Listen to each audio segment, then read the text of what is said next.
Korang patutlah kursi ni ramai sangat orang selalu repeat order tau. Sebab apa? Kalau korang nak tahu, untuk kita orang punya kursi adjustable high back ni, dah banyak kali datang masuk store. Sebab apa? Okey, yang paling best untuk kita orang punya kerusi high back, dia punya kelebaran dia memang sangat besar tau, 67 cm tau. Dan yang paling best, kita ada warna-warna yang menarik, iaitu kita ada warna kakis dan warna black. Warna black yang macam Wani tengah duduk sekarang. Tapi yang korang nak tahu yang paling best juga, yang ramai customer kita suka adalah kursi ni korang boleh buat mood duduk dan mood baring tau. So jom Wani nak tunjuk dekat korang mood baring untuk kita orang punya kerusi adjustable.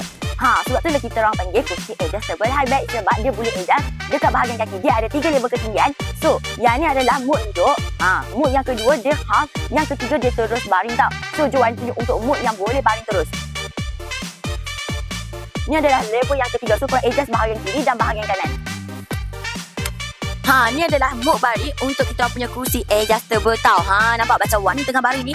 So dia memang sangat-sangat selesa. So kalau macam penat lena ke, dekat nak santai-santai sambil tengok TV ke, ataupun nak santai-santai dekat tepi pantai, korang boleh pakai dengan kita orang punya kerusi adjustable high back kita. Dan yang paling best juga yang korang mesti tak tahu, jangan risau juga untuk bahagian tepi dia mempunyai side pocket. So kalau korang nak letak barang ke, kunci ke, wallet ke, korang boleh letak dekat bahagian tepi ni. Dan untuk support, dia boleh support sehingga 120 kg. Dia ada masalah tau.